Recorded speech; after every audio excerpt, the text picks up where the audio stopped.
to get out in front of this and tried to persuade Netflix not to come forward with it. I think it's an interesting argument because what they're claiming is, Curtis Jackson, aka 50 Cent, has had a long-standing, animosity against Diddy and sort of vice versa. And because he's at the helm, they're arguing this can't be taken seriously. This should sort of be seen as propaganda. And one of the things that Netflix hit back with was, yes, he's the executive producer. He doesn't necessarily have creative control. And that's something. A recorded threat from the inside. A prison cell just confirmed the one secret Hollywood hoped would stay buried forever.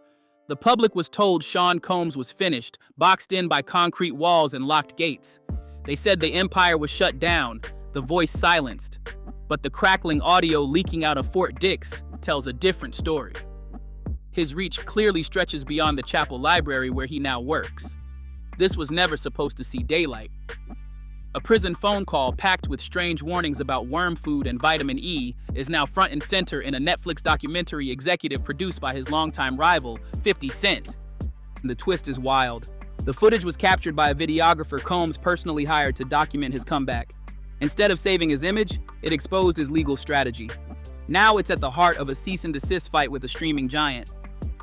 The leak hit at the same time as a fresh lawsuit claiming Combs once told a terrified man, "If I can get Shakur hit, what do you think can happen to you?"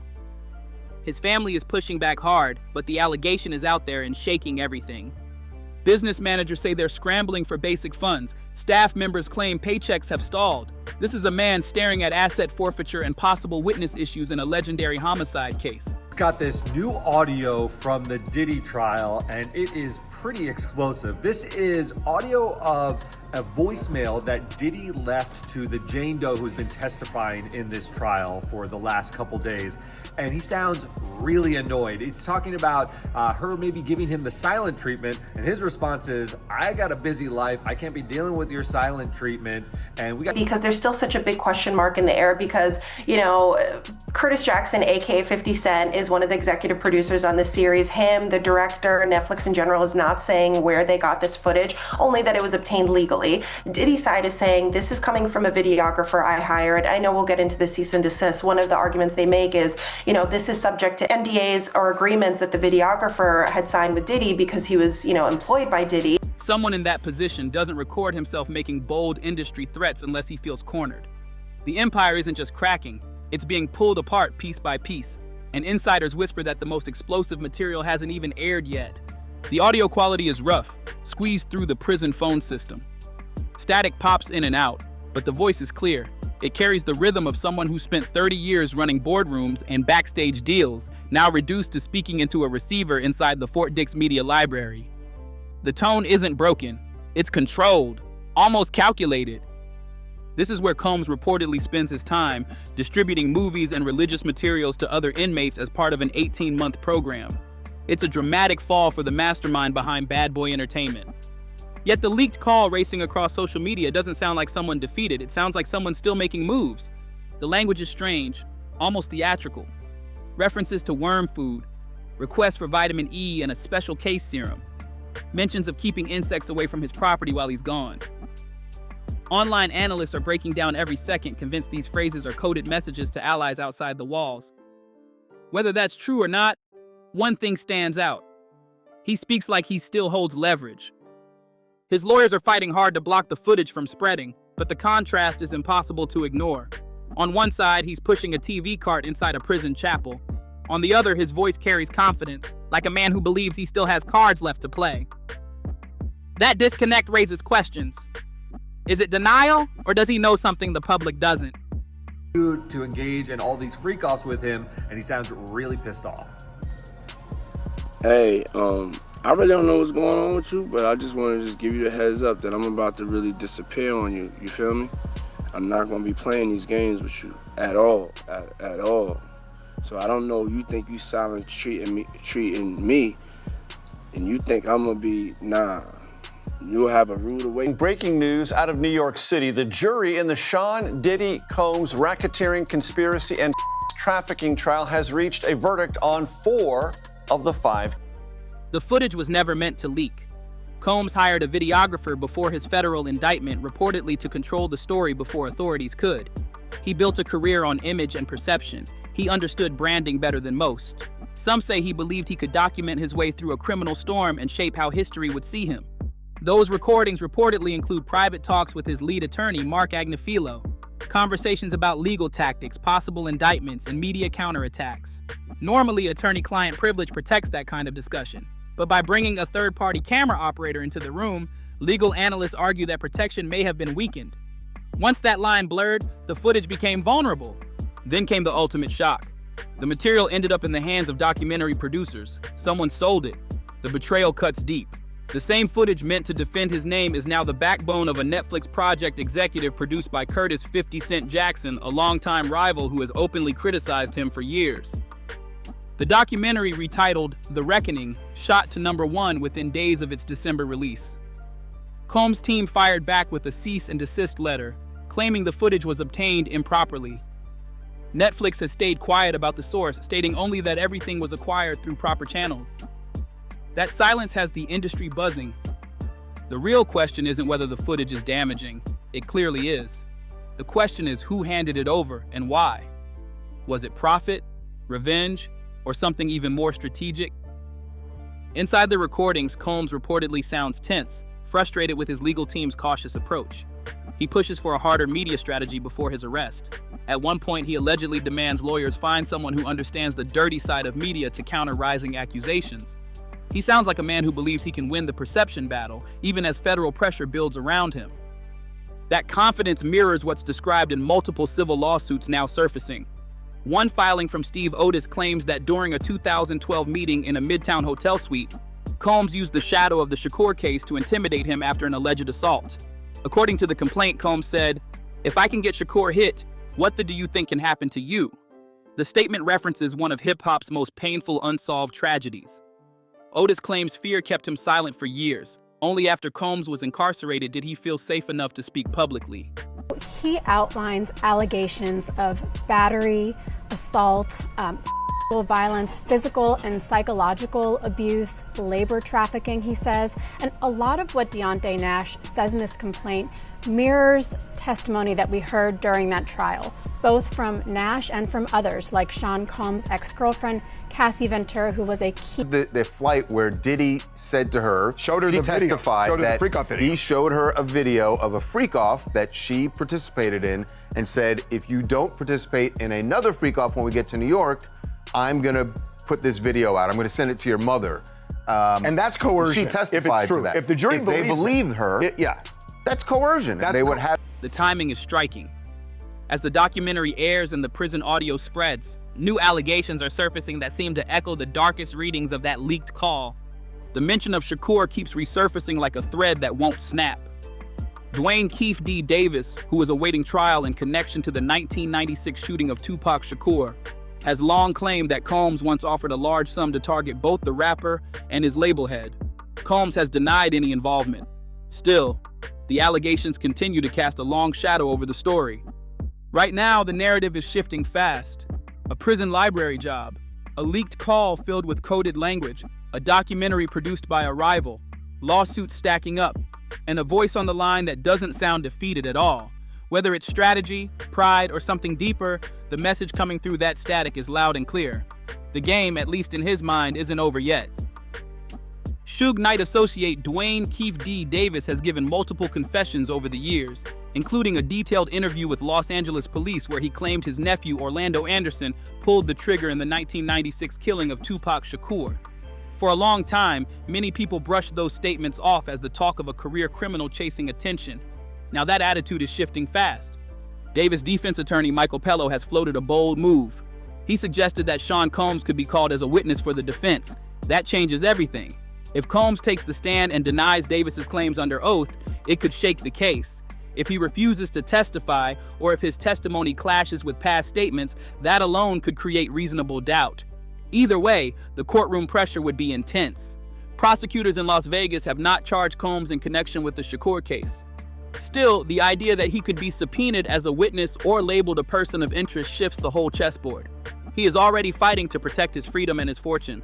Being pulled into a 28-year-old homicide investigation in front of cameras and headlines would raise the stakes even higher. The alleged Shakur-related threat mentioned in a recent lawsuit suddenly feels heavier, less like empty talk, and more like a glimpse into a mindset that treated a tragedy as leverage. The judge didn't go into not really the judge, the government didn't go into too many details about the extent of the plea offer, but one thing that they had said was pretty much that under the plea offer, he would be facing less time than he's facing if he would have gone to trial. So when the allocution portion came, Diddy stood up, the judge kind of read him everything that he had needed to read to him, just about whether it needed to show that there was an agreement, that the organization knew what it was doing, that it was an enterprise, not in law, but in fact, that people understood the object of the enterprise, which was to promote Sean Combs and his brands and sort of fulfill any deviant desires he may have had, and then to cover up any crimes committed over the course of fulfilling those desires. The financial squeeze around Combs is tightening too. Sources familiar with his operations say his finances are now overseen by Tristar Sports and Entertainment, a management firm reportedly controlling the flow of money. Staff members claim payments have slowed or stopped. At least one employee has stepped away. Lawyers handling his wave of civil cases have reportedly gone months without pay. Even his own family has felt the pressure. When they requested funds for a dinner in New York before a key court date, they were told to submit an invoice, and it was initially denied. That's a sharp contrast from the image of limitless wealth. The story of a billionaire mogul still running the game from behind bars doesn't match reports of accounts being closely monitored by outside administrators. Forbes once estimated his net worth at $740 million at its peak. More recently, that number dropped to around $400 million. Now, even that figure faces uncertainty as legal battles expand. The Justice Department is reportedly pursuing aggressive forfeiture efforts. Prosecutors argue that several business ventures, including Bad Boy Entertainment, Combs Enterprises, and stakes connected to C-Rock and Revolt were tied to alleged criminal conduct. If a jury sides with the government, assets on the line could include a Los Angeles mansion valued above $60 million, a Miami Beach property, a private jet, and major slices of his business empire. The man who once traveled by helicopter between meetings is now reportedly operating under budgets reviewed by court-appointed overseers. That's a dramatic fall. The image forming through the documentary, the lawsuits, and the leaked recordings paints a picture of someone who moved with confidence that now looks risky. Kirk Burrows, co-founder of Bad Boy Records, appears in the Netflix series claiming Combs pushed him out of his 25% stake through intimidation. Burrows says he was later blacklisted from the industry and struggled for years while Combs climbed higher in fame and wealth. The documentary suggests a pattern stretching back decades. Combs' defense team calls these claims civil disputes and says many come from disgruntled former associates or anonymous accusers looking for attention. But the numbers are hard to ignore. Nearly 70 civil lawsuits are pending, covering a range of serious allegations. In one highly publicized case, singer Cassie Ventura testified during federal proceedings about being pressured into long gatherings where participants allegedly felt compelled to take part in activities they did not agree to. Prosecutors referred to these events as freak-offs, describing them as carefully organized marathons involving substances, recordings, and recovery measures afterward. Authorities reported seizing large quantities of supplies during raids, including 1,000 bottles of baby oil, along with travel arrangements and materials allegedly prepared in advance. A jury acquitted Combs of the most serious charges in that federal case. However, convictions under the Mann Act confirmed that he transported individuals across state lines for purposes the government classified as unlawful. The legal fight is far from over, and every new development adds another layer to an already explosive saga. The question shaking insiders right now is simple. Does Combs still have the money or the allies to even think about a comeback? His attorney, Mark Agnifilo, now represents a client list that includes Harvey Weinstein and Luigi Mangione, the suspect in the passing of a healthcare executive. That lineup has people raising eyebrows. It sounds like something out of a dark courtroom drama. Meanwhile, Combs has been visited in prison by family, but reports suggest the cash flow around him has slowed down hard. Same kind of extortion that we heard when Cassie took the stand and testified on that airplane ride back from France. Diddy said, "You don't do a freak-off, I'm going to release one of the freak-off videos that you are profiled in." And this complaint read about fearing for his life, not just while he was working for Sean Combs, but afterwards. He tells stories about physical violence, about a time where he actually had to drive 100 miles an hour to try to escape Mr. Combs, and says he didn't call the police because he worried that that would be a sentence. His publicist, Judah Engelmeyer, says everyone is getting paid and no one is jumping ship. But the rumors keep stacking up. If staff checks are delayed, If lawyers are grinding without solid retainers, then this isn't just pressure. It's a shell of what used to be an empire. And that prison call with all the strange talk about samples and worm food, that might be the only card he thinks he still holds. The implication is heavy. It hints that he may have recordings, documents, or information that could embarrass powerful people if released. That's a classic cornered move strategy. If I go down, everyone feels it. But that only works if people believe you'll actually push the button. And it only works if someone on the outside is loyal enough to help you do it. The silence from certain industry giants is loud. On the leaked call, Combs references names like Oprah Winfrey, Ellen DeGeneres, and Leonardo DiCaprio. The mentions come without context, wrapped in odd comments about who has left the country and who is staying quiet. It sounds like a man suggesting he's not alone in trouble. Whether that's paranoia or confidence is unclear, but after the documentary dropped, several public figures quickly created distance. Will Smith publicly stated, "I don't have anything to do with Puffy." That blunt statement grabbed headlines fast. The urge to separate, to rewrite history, is obvious. Celebrities who once lined up for invites to those famous white parties are now scrubbing social media, deleting photos, wiping captions clean. The shift is real. Isolation can hit harder than prison walls. The man who once built influence like currency now feels radioactive. Connections that once meant power now look like liabilities. And yet, the voice on that call doesn't sound defeated. It sounds charged up, like someone who still believes he has moves left. He references films like Eyes Wide Shut. He talks about actors who act like they don't even know they're being recorded. He insists certain materials are secure. It feels like a strategy that hasn't fully surfaced yet. But here's the danger. The longer he stays confined, the weaker that leverage becomes. The people he hints at may decide he's no longer a threat worth worrying about. The legal system isn't slowing down. Asset forfeiture efforts are advancing. Civil lawsuits are stacking. Possible testimony in unrelated trials hangs in the air. Time is not on his side. Still, if you listen to that audio, he doesn't sound ready to surrender. He sounds like a man still issuing warnings, still mapping out plays. And that's what keeps this story volatile. When someone who built a career on controlling narratives loses control of everything except a prison phone, what comes out next can be unpredictable. Desperation mixed with power struggles is a risky mix. The cracks in the Combs empire didn't start with federal indictments or hidden cameras. Critics argue the fractures go back decades. Kirk Burrows, who says he was forced out of Bad Boy Records in 1996 under threats, claims he lost his 25% stake and later struggled financially while the company exploded in value. Once dismissed as a bitter dispute, that story now gets fresh scrutiny in light of recent lawsuits. Placed next to the Steve Otis claim about the alleged Shakur-related statement, a picture forms of someone accused of using intimidation as leverage. These are allegations, strongly denied by Combs, but the pattern critics describe is consistent. Pressure, silence, settlement, move on. Even the 1991 City College tragedy, where 9 people died in a stampede at a basketball charity event Combs helped organize, hovers at the edge of this narrative. No criminal charges were filed. Civil cases followed. Families sought accountability for years. Supporters say he wasn't legally responsible. Critics say he always managed to walk away cleaner than expected. Now, for the first time, the exits appear limited. The most unsettling angle isn't just what he's lost, it's what he might still have. Those cryptic prison references to samples and worm food hint at long-term insurance. In an industry built on image, secrets can be currency, but prison shifts the balance. People who once feared crossing him may now be calculating their own survival. Financial oversight by TriStar. Lawyers reportedly waiting on payment. Family budgets reportedly reviewed. It feels less like chaos and more like a controlled takedown. The documentary was one strike. The leaked audio was another. Each wave chips away at what used to look untouchable. What happens next depends on perception. Do the people he's hinting at believe he can still hurt them? Or have they decided he no longer has the reach?